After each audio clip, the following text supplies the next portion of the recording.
অন্যায়ভাবে যে গণগ্রেফতার করা হচ্ছে, আমরা এটার প্রতিবাদ জানাচ্ছি। ছাত্ররা যে আন্দোলন করেছে, এটা নৈতিক আন্দোলন।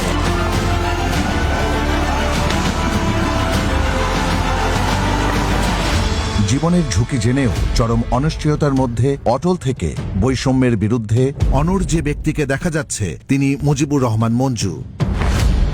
প্রতিকূলতার পাহাড়ে ডিঙিয়ে জীবনের মায়া তুচ্ছ করে চরম অন্যায়, অবিচার ও বৈষম্যের বিরুদ্ধে আজীবন লড়াকু একজন মানুষ তিনি। ফ্যাসিবাদ বিরোধী দীর্ঘ আন্দোলন সংগ্রাম ও ২৪-এর গণ অভ্যুত্থানে তাঁর নেতৃত্ব সাড়া ফেলেছে বাংলাদেশে। তাঁর যুক্তিপূর্ণ শানিত বক্তব্য জাগরণ এনে দিয়েছে ছাত্র জনতার হৃদয়ে। আমাদের ঐক্যের প্রতীক জুলাই, আমাদের রক্তের রং জুলাই, আমাদের গণতন্ত্রের স্বপ্নের নাম জুলাই। অভ্যুত্থান পরবর্তী রাজনৈতিক সংস্কারের প্রথম পদক্ষেপেই দলের প্রায় ২৮০০ কাউন্সিলরের ভোটে তিনি এবি পার্টির চেয়ারম্যান নির্বাচিত হয়েছেন। গণতান্ত্রিক প্রক্রিয়ায় এমন নেতা নির্বাচন বাংলাদেশের রাজনীতিতে ইতিবাচক পরিবর্তনের ইঙ্গিত দিচ্ছে। পরিবারের দেয়া নাম মোহাম্মদ মুজিবুর রহমান ভূঁইয়া। ফেনী সদর উপজেলার ঐতিহ্যবাহী উত্তর সরসাদি ভূঁইয়া বাড়ির সন্তান তিনি, কিন্তু জনপরিসরে মুজিবুর রহমান মঞ্জু নামে তার সুখ্যাতি ও পরিচয়। স্বাধীন ভূখণ্ডের সমান যার বয়স, ১৯৭১-এর গৌরবময় বিজয়ের দিনে পৃথিবীতে ভূমিষ্ঠ হন তিনি। পৈতৃক বাড়ি ফেনী জেলায় হলেও বাবার ব্যবসায়িক কর্মক্ষেত্রের কারণে চট্টগ্রাম শহরে জন্ম, পড়াশোনা ও বেড়ে ওঠা।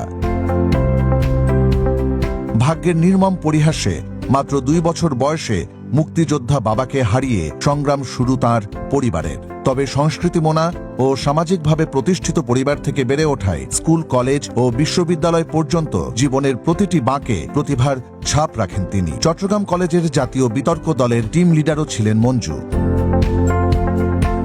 তারুণ্য ও যৌবনের প্রতিটি ধাপে তিনি শেকড় এবং বিশ্বাসকে ধরে রেখে এগিয়েছেন। সামাজিক ও সাংস্কৃতিক অঙ্গনে কৃতিত্ব দেখানো তরুণ মঞ্জুর রাজনীতিতে অভিষেক ঘটে ৯০-এর স্বৈরাচার এরশাদ বিরোধী আন্দোলনে। যোগ দেন ইসলামী ছাত্র শিবিরে। ছাত্রদের দাবি আদায়, রাষ্ট্রীয় শোষণের বিরুদ্ধে রাজপথের লড়াই তাঁর জীবনের বাঁক বদলে দেয়। ছাত্র রাজনীতির উত্তাল সময়ে তিনি বারবার নির্মম নির্যাতনের শিকার হয়েছেন। মৃত্যুর দুয়ার থেকে ফিরেছেন অন্তত ৬ বার।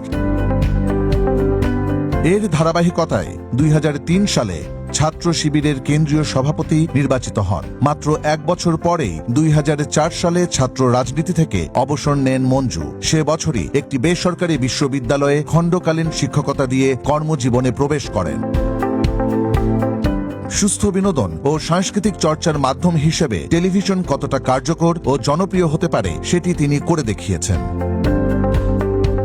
তার হাতেই প্রতিষ্ঠিত হয়েছে বাংলাদেশের দুটি জনপ্রিয় টিভি চ্যানেল, ইসলামিক টিভি ও দিগন্ত টেলিভিশন। গণমাধ্যম সংগঠক হিসেবে বিশ্বখ্যাত TV channel CNN, Al Jazeera, BBC ও ফক্স নিউজ পরিদর্শন করে তিনি অর্জন করেন অমূল্য অভিজ্ঞতা। কিন্তু ফ্যাসিবাদী আওয়ামী সরকারের রোষানলে মাত্র ৬ বছরের মাথায় দুমড়ে মুচড়ে যায় তাঁর সৃষ্টিশীল স্বপ্নযাত্রা। ২০১৩ সালের ৫ মে ঢাকায় আলেম ওলামাদের ওপর সরকারের নির্মম হত্যাযজ্ঞের সময় সাহসী সংবাদ প্রচারকে কেন্দ্র করে দুটি টিভি চ্যানেলকেই জোরপূর্বক বন্ধ করে দেয় বাকশালী সরকার।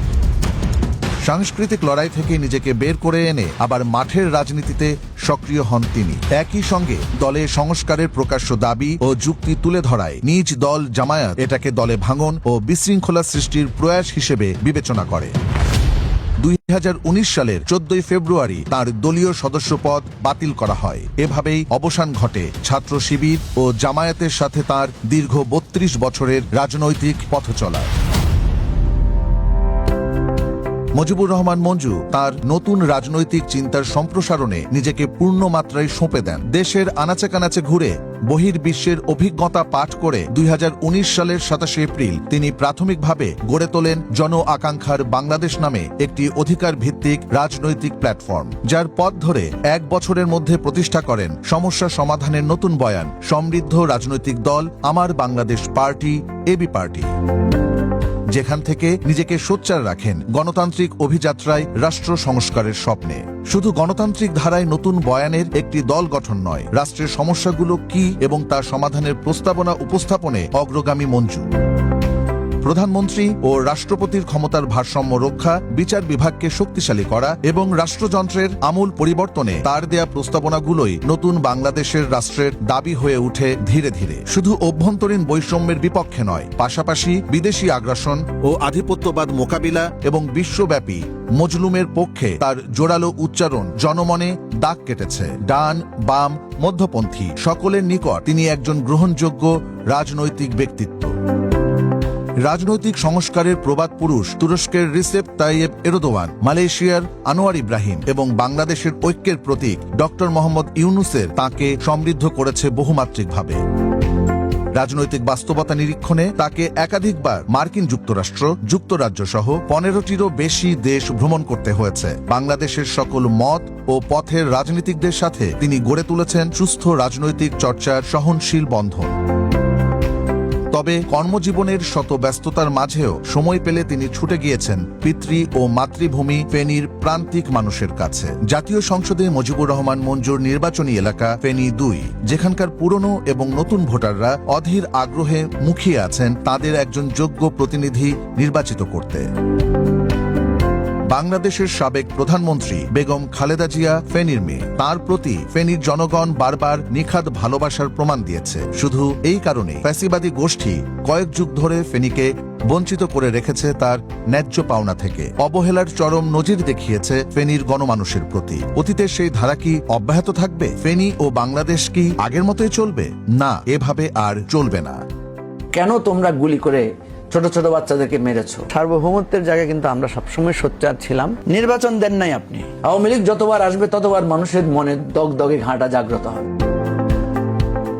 24-এর গণঅভ্যুত্থানের রায় হল বাংলাদেশকে নতুন করে পুনর্গঠন। তাই পুরনো রাজনীতির কাছে সমাধান না খুঁজে পরিবর্তনের পথে হাঁটতে হবে। এটাই হবে শহীদ আবু সাঈদ, মুগ্ধ ও শ্রাবণদের প্রতি শ্রদ্ধা। নতুন দল ও নতুন রাজনৈতিক ভাবনা নিয়ে তরুণদের পরিবর্তিত স্বপ্নের বাংলাদেশ গড়তে মুজিবুর রহমান মঞ্জু প্রথমবারের মতো তার নিজ এলাকা ফেনী 2-এর জনগণের সমর্থন চাইবেন। জনগণ কি পুরাতন পন্থীদের ওপর আবারও আস্থা রাখবে, নাকি পুরাতনদের প্রতি শ্রদ্ধাশীল মুজিবুর রহমান মঞ্জুর মতো পরীক্ষিত নতুনদের হাতে তুলে দেবে পরিবর্তনের মশাল? আসুন দ্বিধা সংকোচ ঝেড়ে ফেলে সিদ্ধান্ত নিই। এবার নতুনের গান গাই, নতুন দিনের শপথ নেই।